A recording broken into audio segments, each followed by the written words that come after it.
Aristotle, who is regarded as the father of the ethics movement, writing hundreds of years BC, he spoke about the 5 principles of ethical behavior. So you might say, okay, well, instead of 4 sides to my frame, I'm going to have 5. Aristotle's 5 principles of ethical behavior: respect, honesty, justice, service, and building community. Respect, honesty, justice, service, and building community. Now, I've also done the sort of test and checked, well, what is, and most of us in this room are probably Christian, so what are the Gospels? What is Jesus telling us in terms of how to live our life? And there's almost a mirror image of what the gospel values are, what Jesus is telling us about being good human beings, and what Aristotle was telling us. So if you're a Christian, listen to Jesus. If you're not a Christian, well, just listen to Aristotle, who was a Greek philosopher. They're saying the same thing. Okay. Those are the things that keep us on the straight and narrow. And I honestly believe that if we just dialed up the respect for another party in our country, it would be significantly different. I can't change the country, but I can change the people's lives and experiences who I have the good fortune of interacting every single day. So do you. Okay. So when Caroline and I were kind of having this conversation, and I don't know whether she ever expected to see that, she said, no, but there was something that you spoke to me about a while ago. So I better throw that in as well. And I think it's on the top. You're on track. And it's kind of an observation I've made. And I was in the corporate world for 16, 17 years. And then I've been self-employed / unemployed for the next 10. So and having had the great privilege of consulting and working in a number of different organizations and watching people and asking questions. And I guess when you get to 60, you're allowed to have some theories in life, eh? Okay. So this was something, and it kind of, I've tested it, and people haven't booted it out yet. So it might be applicable here. Certainly it's applicable in some of the organizations that you probably work for. So right now, there's a whole bunch of kids, when I say kids, they like 21, 22, coming out of university. They're going to have a big holiday, and then they're going to start work in January. And what's happened up until now, in the recent past, is the blue chips have gone into the universities, the Standard Banks, the ABSAs, the Unilevers, and they've said, come and join us. Does that happen? Mm-hmm. You go and set up your stalls and you attract the talent, right? Mm-hmm. So you bring in a whole generation, every year, a new wave of young, bright, ambitious, talented youngsters into the corporate world. And they are generally enticed by that organization with the promise of a career. Okay? Come and join us. It's far more than a job. It's a career. We're going to look after you. We're going to develop you.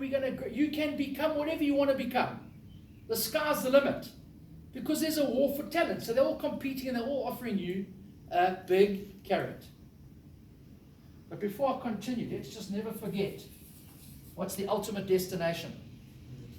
Meaningful life, isn't it? Never forget that we are going to have to account at the end of it. Never lose sight of it. When you're 21, you don't even think about it. When you're 60, it's kind of edging a bit closer. Don't wait till 60. So you've got a whole generation coming into the organization. Hey, we're going to climb this ladder. We're going to work hard, and we're going to get to the top of the career pile. You're going to get to the top because that's what's been promised us. Then a dose of reality kicks in, and you look back and you ask myself, how many people do you think who started bright-eyed, bushy-tailed, ambitious and energetic, retire 40 years later and say, I got to where I aspired to 40 years ago. Small percentage. Let's give it 5. In fact, I would suggest 0.5. But that's a tiny percentage, eh?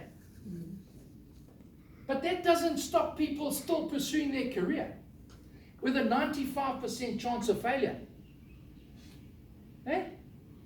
Doesn't make sense, eh?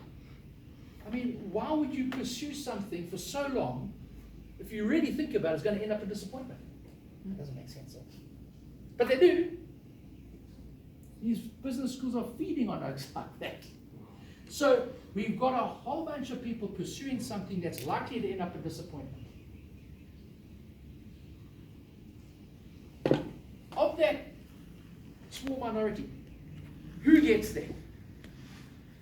Who gets to the top? Is it the hardest workers? No. No. There's lots of people working lots of hours. Eh? Hard work, ticket to the game. Is it the smartest? No. No. There's lots of smart people, eh? You have smarts to get there. So it's not the hardest workers. It's not the smartest. Who is it? Luckiest. The luckiest. There we are. That's the answer that I was hoping you'd tell me, because most people tell me that. It's luck. And we dress it up and it's about networking skills, and it's just choosing skills, really. It's being in the right place at the right. It's luck. Who's in control of your career? You or someone else? Someone else. So you've given over your whole life to pursue something that's going to end up in disappointment, but by and large you've relied on someone else. I don't know. So what's driving these people to give up quality time, to take on huge responsibility, to sacrifice health, sacrifice family? What's driving them? Money. The higher up the ladder you go, the more of that you get.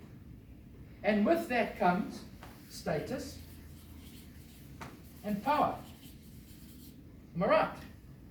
Now they're not going to tell me that. Why do you want to get the promotion? Well, really, you want to get the promotion because there's more money. And you want more and more and more and more. So you're climbing this ladder driven effectively by your ego. Eh? It's all about me. I'm competitive. I want to beat the other guy. I want to prove to myself. It's the route to fame and fortune. It's my ego. It's all about me. Now, we learned earlier on the previous page, the meaningful life will not be determined by you. It'll be determined by others, isn't it? So you might climb the ladder. You might be that minuscule percentage. And you get there. How close are you to this? Quite distant. It's in most cases, or some cases.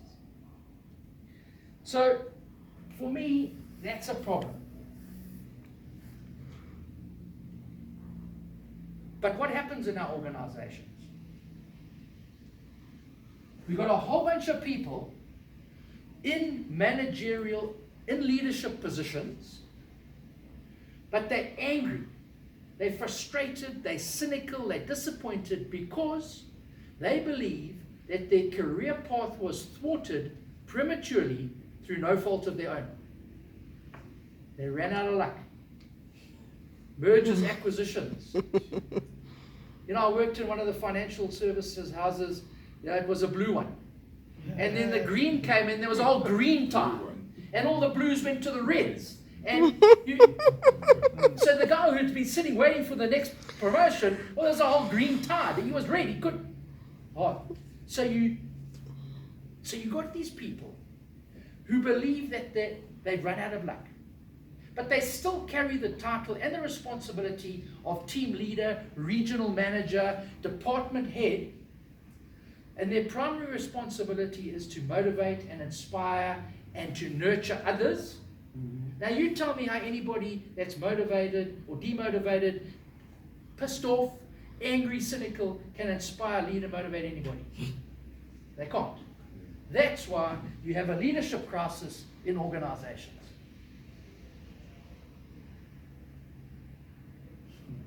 They can't even help themselves. So what happens? They're not brave enough to depart because it's quite lucrative in here. There's these golden handcuffs. So what happens? Your career path is thwarted prematurely. So in your mind, you look at your work situation as a job. It's just a job. A very highly paid job, but it's a job. And how do you determine the value of a job? One dimension. How much money do I get? And does anybody ever get enough money? No. Doesn't matter how much you earn, it's never enough. So you've got a whole bunch of people carrying weighty titles and big responsibilities in terms of leadership, and they see it just as a job, and they're not paid enough, and the relationship with the organization is merely a transactional one, not a pleasant place to be. So if you're lucky, you might be climbing this ladder. For many, you realize that that's come to an end. It's just another job. Or there's a third option. And this is the one I appeal to people, including yourselves, if you find yourself in this situation, is to start to see your professional situation, not as a step along a career path, not as a job, but an opportunity for you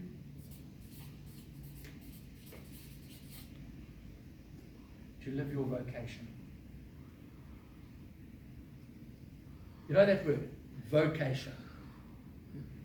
What comes to mind when you think vocation? Teacher? Teacher? Nurse? Coach? Dominee? Yeah? You think of? Service, yeah. But typically the people who we know in our world who have got a vocation, it's the nurses and the teachers and the doctors in rural hospitals, the people in the clergy. And we really value them, don't we? But we don't want to be like that. Because? There's no money. There's no money. So we rather have our kids go to varsity to study BCom, marketing, do your MBA and ME to get into this rat race. Because this, not for us, eh? But when we think of vocation, we just mine it a little bit. We think of, right, it's service, eh? What else do we think of?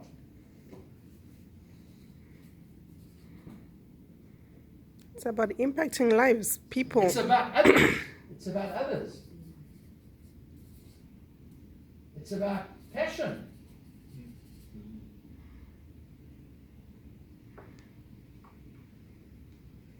These people are close.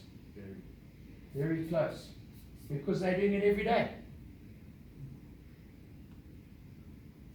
You know what's wrong with the education system? You know what's wrong with the hospital system? Nurses and teachers are here. The teachers you want your children to be taught by, and the teachers you remember from your school days were here. When you get sick and go to hospital, you want to be nursed by a nurse that's here, not here. That is, until we shift that dial in our public service system, we're going to go down the tube. Ironically, that's where it used to be. But because society determines success by this, we've got that. But the good news, guys, is I honestly believe that you don't have to be a pastor or a nurse or a teacher or a doctor in a rural hospital to have a vocation.